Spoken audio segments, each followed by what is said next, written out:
Boa noite a todos e a todas. Hoje vamos conversar sobre Tristan Tzará, cujo verdadeiro nome era Samuel Rosenstock, nascido na cidade de Moinești, na Romênia, em 1896. O poeta começou a escrever versos muito jovem, recebendo a influência simbolista, e abordou temas como a vida dos camponeses e o folclore romeno. Aos 17 anos de idade, já colaborava em revistas de vanguarda de seu país, como Symbolu.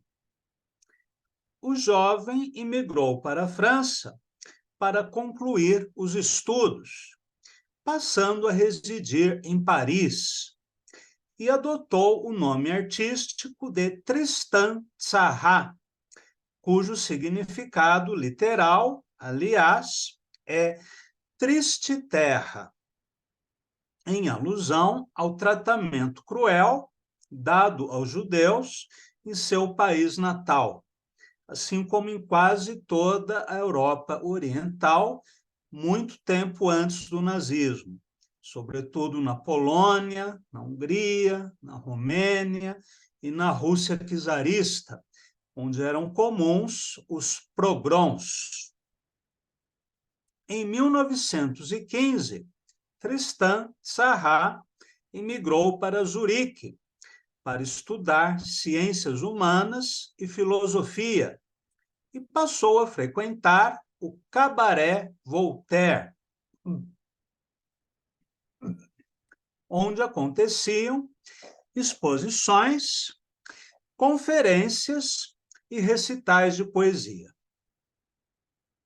Nesse clube artístico, que se tornou o ponto de encontro de poetas e artistas de vanguarda, Tristan Tzará foi um dos fundadores do movimento Dada, em 1916, ao lado de Hans Arp, Hugo Ball e outros jovens poetas e artistas visuais.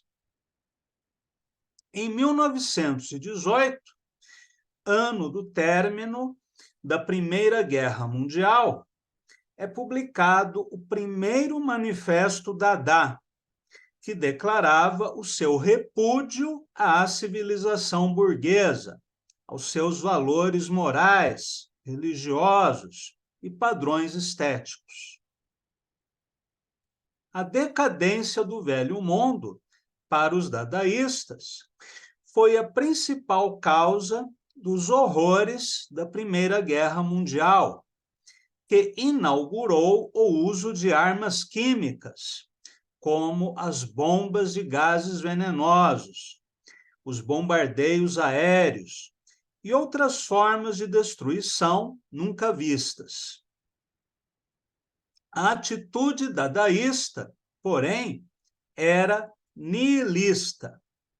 Eles não opunham um modelo alternativo de sociedade, de moral ou de pensamento, pois consideravam que a humanidade se encontrava em estado de decomposição. Neste sentido, ao recusarem a adoção de um projeto utópico coletivo, eles se diferenciavam de outras tendências de vanguarda da época, como o cubofuturismo russo, por exemplo. Ao mesmo tempo em que recusava propor uma alternativa política, o dadaísmo trouxe diversas inovações no campo estético, como a colagem nas pinturas de Kurt Schwitters e os ready-made nas esculturas e obras inclassificáveis de Marcel Duchamp.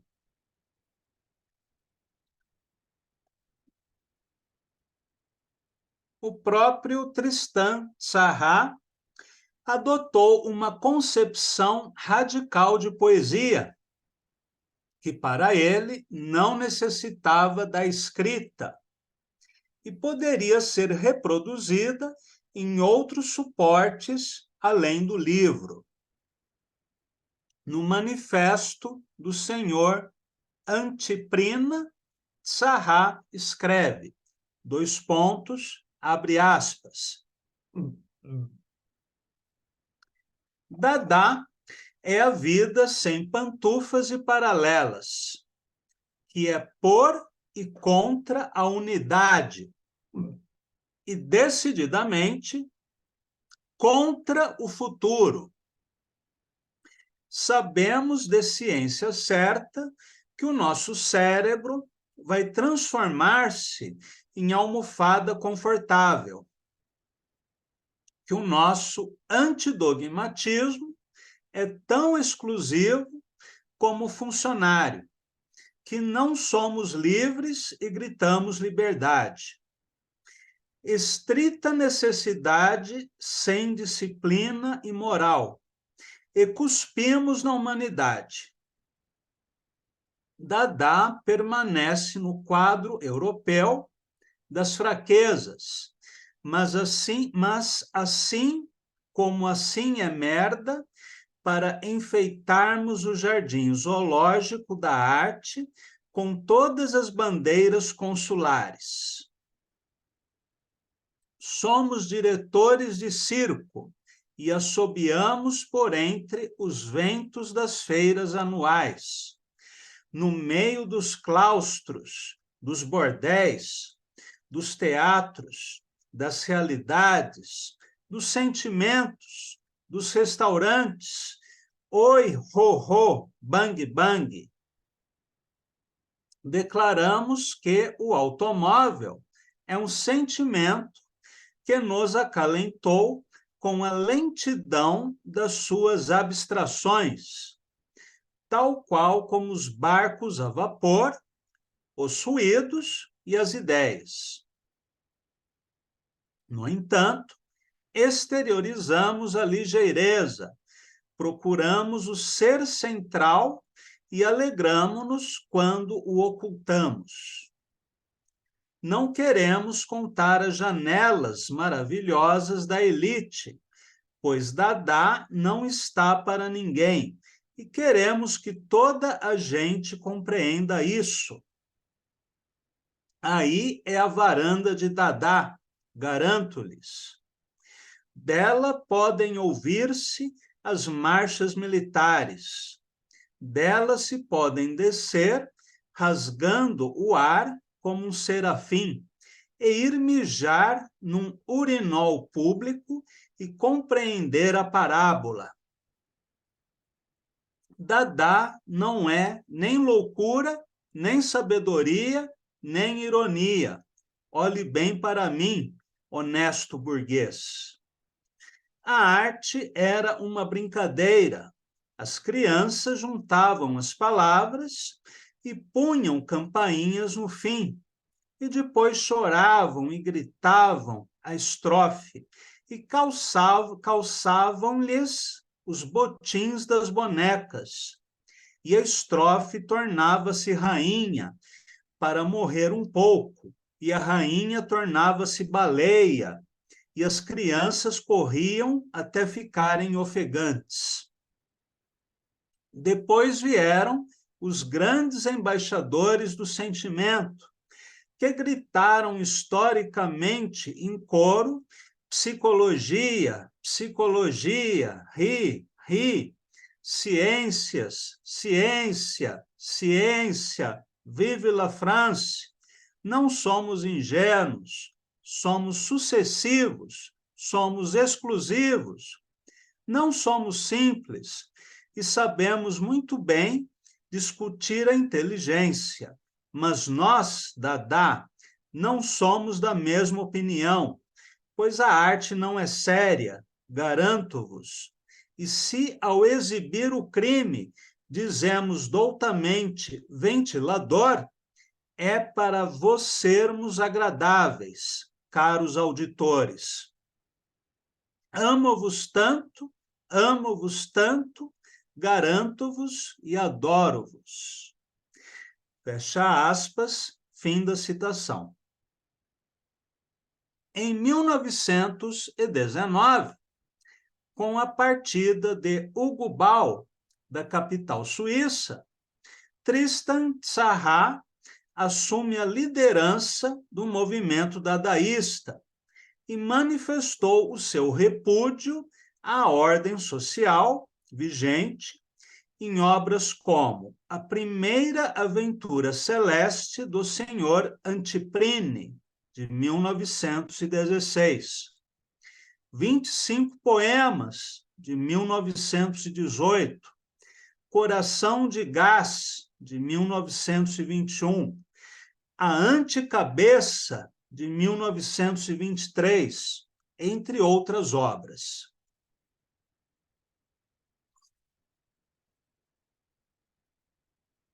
Com a divulgação do segundo Manifesto Dada, de 1924, envolveu-se em inúmeras intervenções culturais com escritores e artistas como André Breton, Philippe Soupault e Louis Aragon. Posteriormente, afastou-se de Dada e ingressou no movimento surrealista liderado por André Breton. Filiou-se ao Partido Comunista Francês e ingressou na resistência à ocupação alemã, assim como outros poetas do período, como Louis Aragon e Paul Éluard.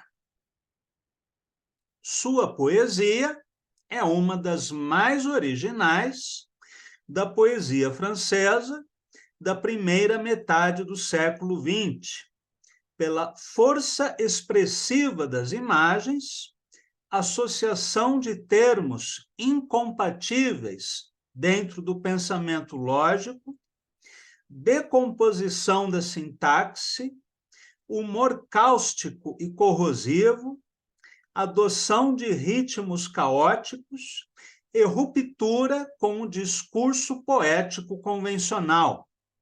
E inclui poemas líricos, poemas em prosa, em versos livres, sátiras, poemas épicos e ficções utópicas.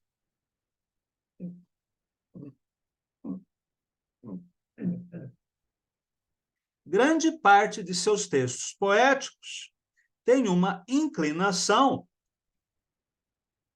para o niilismo e a anti-arte, sobretudo em sua fase dadaísta. E notamos ainda a presença da escrita automática e de outros recursos de vanguarda. Entre as suas obras principais estão A Fuga, de 1947, O Fruto Permitido, de 1958, e A Rosa e o Cão, de 1958, nas quais o trabalho estético soma-se a uma atitude ética de defesa do ser humano contra qualquer forma de servidão. Sua poesia lírica, produzida após a guerra, revela preocupação com a angústia e a tragédia da condição humana. Em 1960, protestou, em conjunto com outros intelectuais franceses, contra a Guerra da Argélia.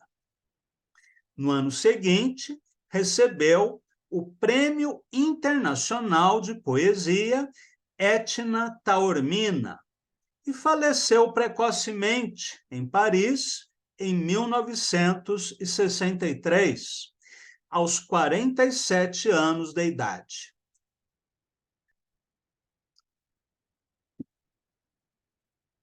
Vamos agora ler e comentar alguns poemas de Tristan Tzarrah, traduzidos por Virna Teixeira. Na evasão, o mundo, um chapéu com flores. O mundo, um anel feito por uma flor flor para o buquê de flores, flores. Uma cigarreira repleta de flores. Uma pequena locomotiva com olhos de flores. Um par de luvas para as flores. Na pele de flores, como nossas flores. Flores de flores. E um ovo. Este é um poema próximo a um absurdo intencional, em que a repetição anafórica de palavras desarticula a lógica gramatical do discurso e o próprio sentido, ao mesmo tempo em que cria um ritmo alucinatório. Em outra composição, Tristan Tzarrá escreve: preliminar. Cabelos desfeitos sentem a nuvem de sangue. Do teu sangue frágil, lenta ao presságio do amor. Lenta pelas veias, rumo à vibração hospitaleira do teu sangue. Lenta, febre frágil, hipótese sem amor. Dorme sem pálpebras, os pés de lado, sobre a escala das costelas, a tosse. Balbucia sua pequena repetição aritmética. Temos aqui um poema com imagética surrealista, onde encontramos linhas longas intercaladas com linhas breves, ausência de pontuação, linguagem substantiva, uso de figuras de linguagem, como a metonímia, a anáfora, e, sobretudo, uma abordagem antissentimental e antirretórica do sentimento amoroso. Via. Qual é este caminho que nos separa, através do qual eu retenho a mão do pensamento? Uma flor está escrita ao final de cada dedo, e o final do caminho é uma flor que caminha comigo.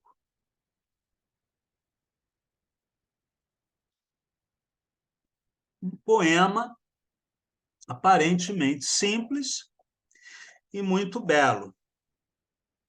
Este é um poema breve, aforismático, de apenas 4 linhas, de forte imagética surrealista. O pensamento tem mãos, há flores escritas nas pontas dos dedos, e uma flor caminha ao lado do poeta. A ênfase nas evocações sensoriais, por outro lado, recorda Rimbaud. Eu estou impregnado. Eu estou impregnado da tua presença. Eu me formo em tudo e me transformo. Eu me banho no perfume sedentário de teus vinhos. Mas 1000 cabras oscilam no vazio e se penduram nas paredes do teu canto. Quando se levanta a aurora da tua voz, já não há mais a noite, pois tudo é consciência e fervor cintilante. É através de ti que as árvores florescem, e a primavera já desperta, tremendo do frio que passou. Todo esquecimento se enraiza no teu riso. Fronte erguida, eu penetro na floresta estremecida da tua alegria. Aqui temos uma composição poética onde o tema amoroso é trabalhado de maneira hiperbólica, como lemos nas linhas. quando se levanta a aurora da tua voz, já não há mais noite. É através de ti que as árvores florescem e a primavera já desperta. Todo esquecimento se enraiza no teu riso, como se a mulher comandasse a natureza e até mesmo a memória. Ao mesmo tempo que o próprio poeta adquire qualidades sobrenaturais, à maneira das metamorfoses de Ovídio. Por exemplo, quando ele diz: eu me formo em tudo e me transformo. Há também um possível diálogo com o Cântico dos Cânticos de Salomão, na linha: eu me banho no perfume sedentário de teus vinhos. Há poucas publicações de Tristan Corbière no Brasil. Eu conheço esta plaquete, né, organizada e traduzida pela poeta e tradutora Virna Teixeira. Vamos ler mais alguma coisa. Ela se chama Bifurcação. Essa plaquete saiu pela Arqueria Editorial. Provavelmente está fora de catálogo, infelizmente. Acesso. Mágico caminhar de noites incompletas. Noites engolidas às pressas de bebidas amargas engolidas às pressas. Noites enterradas sob os capachos barrentos de nossas lentas paixões. Sonhos áridos por longos olhares de corvos bicudos. Sujos trapos molhados de noite, temos levantado em nós, cada um de nós, uma torre de cor tão altiva que a vista não alcança mais, para além das montanhas e das águas. Que o céu não se desvia mais de nossas redes, de pescar estrelas. Que as nuvens deitam em nossos pés como cães de caça, e que podemos olhar o sol de frente até o esquecimento. E, no entanto, meu repouso encontra sua razão, como no ninho dos teus braços a maré noturna, após a claridade das tempestades aguda, escorre a morte. É o corpo desconexo de uma panóplia de terra, que se desfia no colar de nossos sonhos de esquecimento.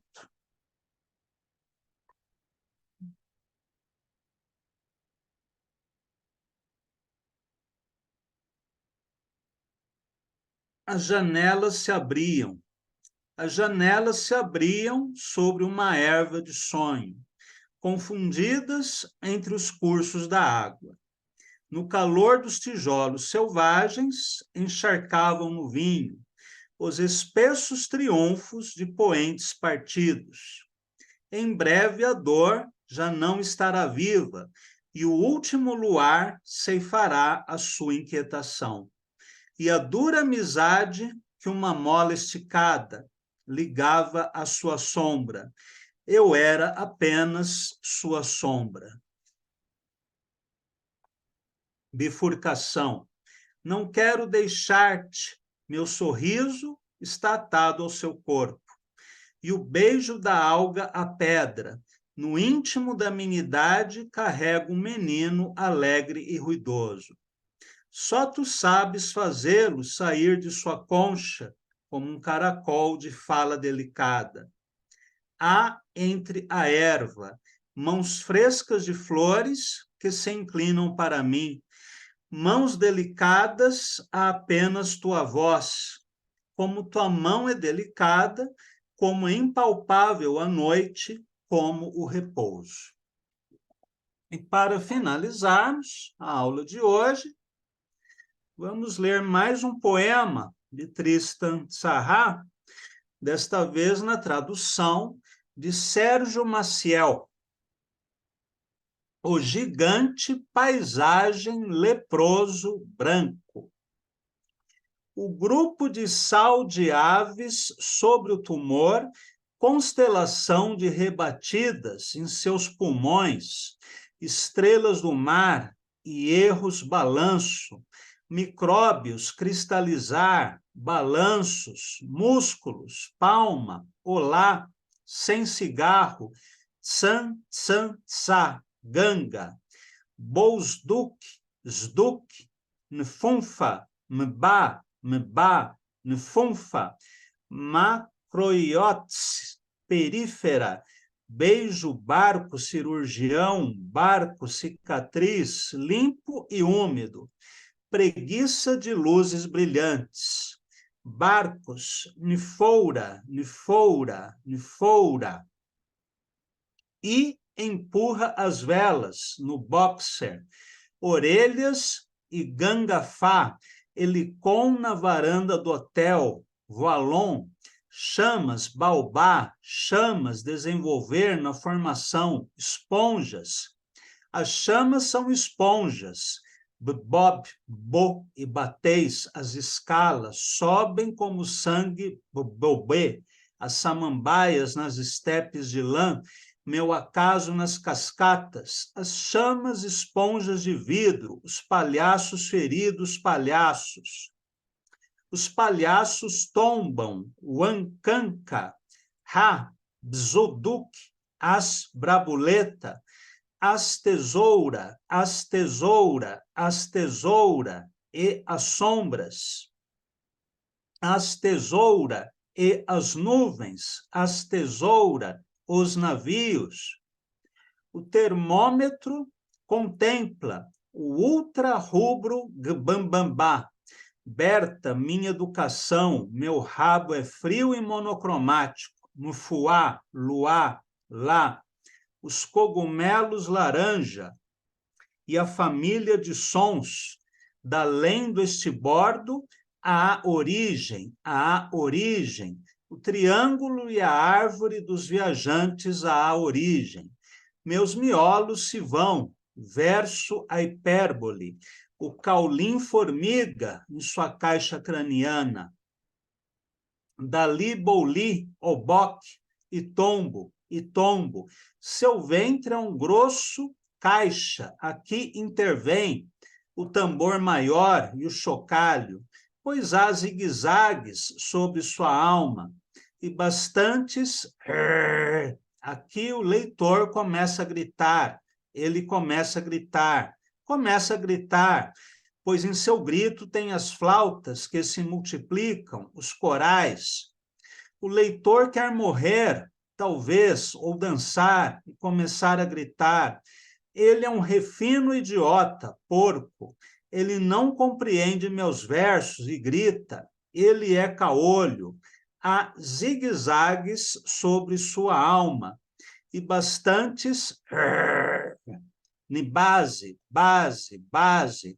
Olha aí a coroa submarina que se desata em algas douro.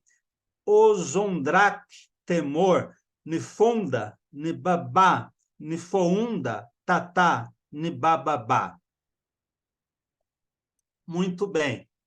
Como vocês podem perceber, por esse poema, a crítica feita pelos poetas concretos aos surrealistas, de que eles teriam mantido intactos o verso tradicional, né, e o discurso sintático linear, é uma crítica relativa, que pode ser aplicada a poetas como André Breton ou a Paul Éluard, que, de fato, não romperam, né, com a estrutura sintático-discursiva.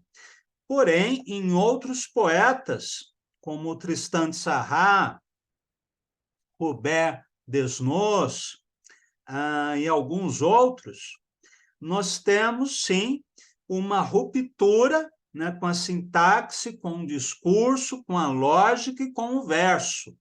Artaud, nos seus poemas em glossolalia, Então, eu acredito que é uma crítica muito parcial e limitada a essa condenação, né, do surrealismo como um todo, como se fosse apenas o canto do cisne, né, do verso tradicional.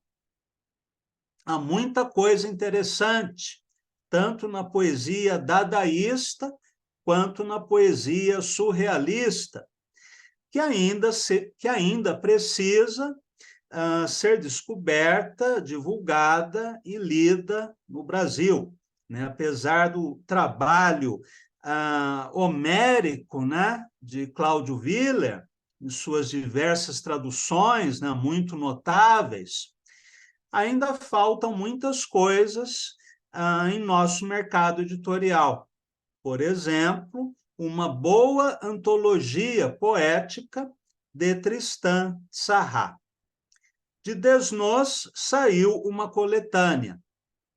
Não sei se está fora de catálogo ou se ainda é possível adquirir nas livrarias virtuais. Bem, então, por hoje ficamos por aqui e na próxima semana conversaremos sobre René Char. Boa noite a todos e a todas e até a nossa próxima conversa.